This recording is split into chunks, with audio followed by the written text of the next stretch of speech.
غلی متر یو لوبغاړی پر راغلی یم له ده سره به مرکه وکړم چې دی د کوم ځای دی له کومه ځای راځي د ورځې په کومه برخه کې د تمرین در سره کوي غواړي په آینده کې کوم حالت ته ځان ورسوي. سلام ستړي مه سې.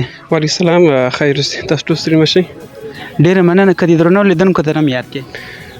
نوم خو مې نبي الله خوشحال دی په اصل کې د وردګو ولایت اوسېدونکی یم. اوس مهال په کندهار ولایت کې په کندهار نیشنل اکاډمۍ کې خپل تمرینات ترسره کوم. نو غواړم چې تکوزه پر ځان ورسوم. هدف د وردګو ولایت څخه په همدا کرکټ پسې راغلی که په یو بل کار پسې دلې راغلی وي؟ فوکس مو په کرکټ دی، هدف مو کرکټ دی.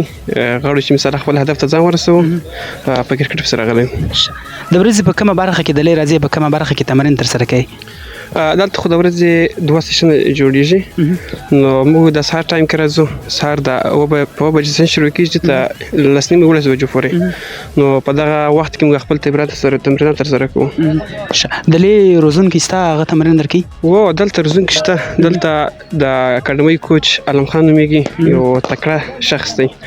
ورسره بغل کې نوی کوچ چې د کندهار اکاډمۍ ته راغلی دی، زون کوچ دی، کاکړ صاحب نومیږي. نو دی خورا وړتیاوې ټلنټونه لري او د لوبغاړو سره ډېره ښه اړیکه لري. او دا اکاډمي خو یوه خوندوره او په اصولو برابره اکاډمي ده. دلته ډېر سینیر پلیران راځي، مثلا هغه پلیران راځي چې په نېشنل ټیم کې، انډر 19 کې، لیست ای دغه لیولونه دي لوبولي دي. دلته راځي دوی د خپل د نور لوبغاړو سره، د جونیور لوبغاړو سره، کشرانو پلیران سره خپلې تجربې شریکوي او هغه کوم چې دوی زده کړي دي هغه نور ته ورښیي. نو دغه اکاډمي په دې هغه باندې غوره ده چې دلته مثال هغه سینیر پلیران راځي او دلته هغه د کوم اصول چې مثال د کوچ دی په باندې برابر کوچونه شتون لري. په دې باندې هر پلیر دلته کوشش کوي، زحمت تېروي، هڅه کوي دلته ځان راورسوي، دلته یو شی زده کړم.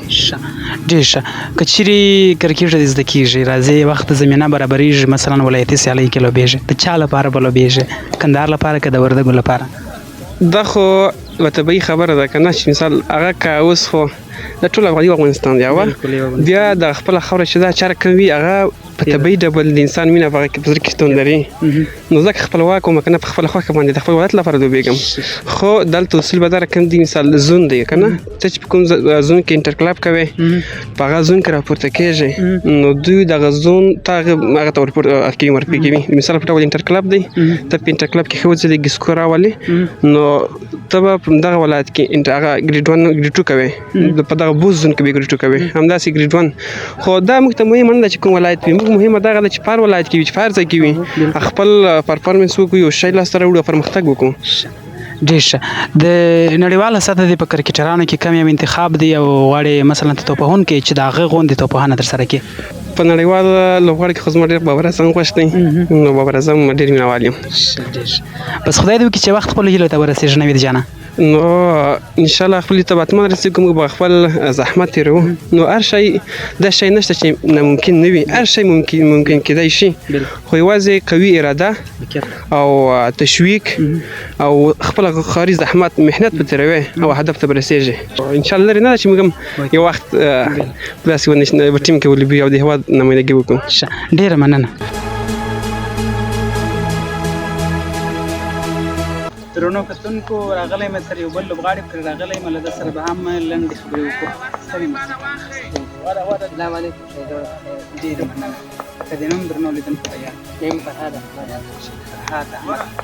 جان، له کومه ځای څخه دلې اکاډمۍ ته راځئ؟ کندهار د پنځمې ناحیې. د ورځې څومره تمرینات؟ د ورځې 2 ساعته د کرکټ په فن د زده کړې بل کار هم کوي؟ یا خالي کرکټ کرکټ شي توپوهونکی یې، که بچوونکی یې، یا لنډر یې، څه شي یې؟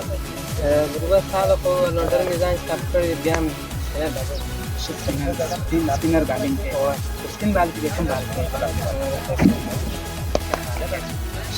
دلې روزنې کې چې هغه لوبغاړي چې مثلا ډېر وخت دلې کېږي چې تمرینات ترسره کړي، هغه کومک ترسره کوي؟ سپین خان شو راغلی دی، کومک کوي، ډېر کومک کوي. کابل د ډېر مننه شو په سپورټ سره چې موږ سره راسوي.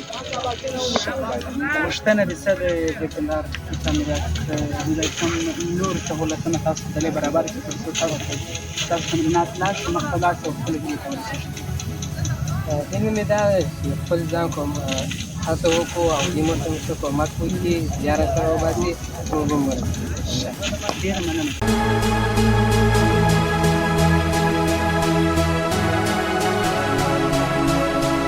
درنو لیدونکو تر یو بل لوبغاړي پرې هم راغلی یم، له ده سره به هم مرکه وکړم، د ده سره به هم لنډې خبرې وکړو چې د ده ارمان څه دی، د ده د خوښې لوبغاړي څوک دی او دی پر کوم شاټ باندې کار کوي، که چېرې دی په بچوونکي دي پر کوم بال باندې ډېر کار کوي. کندهار ښار له کومې ساحې څخه د تمرین لپاره راځي؟ د کندهار ښار ته 5 ناحیې څخه راځو په دې ترتیب سره. شوق دی یقینا چې شوق سره ډېرو شیانو سره انسان زورور وي. هڅه کوو چې د خپلې آینده لپاره یې څه وکړو، د خپل هېواد لپاره یې څه وکړو، د ځانه سره زیار وباسو چې خپل کندهار خپلو پښتنو جوړ کړو. ټوله ورځنۍ ورځ چې در ناستې خبرې کوي یا هم زده کړې یا یو بل څه هم کوي. نرسنګ هم سره وایم، الګرال انسټیټیوټ کې د نرسنګ بس سره وایم. سهار 8 بجې څخه تر 10 بجې 11 بجې پورې درې خپل تفتیش کوو، خپل تمرینات کوو. نرسنګ سره وایي درسونه مو ورسره روان دي. تاسو یادونه وکړل تاسو سپین بال کوم، په سپین بال کې د دې په ځای کې څه کومک کوي؟ اصلا خو دغه چې تفتیش کوي د خاطر د خپل په سپین بال له کار کوي، د کور ودان څنګه چې دی هغه د ډېر همکاري کوي، په متوسط زما په لاس راوړلو زما په کار اخیستلو پاتې کېږي، هغه زموږ سره همکاري کوي. ټولې د خلکو ودان سره ډېر همکاري کوي. ډېره مننه. وروستۍ چې که چېرې کومه غوښتنه تاسو لرئ که نه؟ غوښتنه مو دغه ده چې دلته ډېر ځوانان د اقتصادي مشکلاتو سره مخ دي. 20,000 افغانۍ ورکړې دي د داخلي سره.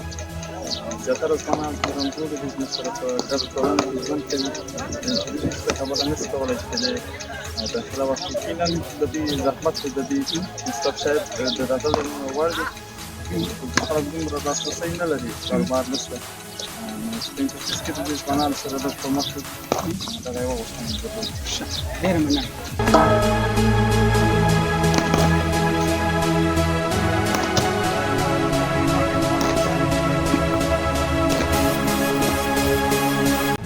درنو لیدونکو د لوبغاړو مرکې تاسو ولیدلې، د چې لوبغاړي څومره تمرینات ترسره کوي، له کومه ځایه څخه راځي، غوښتنې څه وې، همداسې دوی له دغه امکاناتو څخه څومره راضي وو او راتلونکي کې یې غوښتنې له کندهار کرکټ امارات څخه څه وې، دا ټول تاسو د دوی په خبرو کې واورېدل.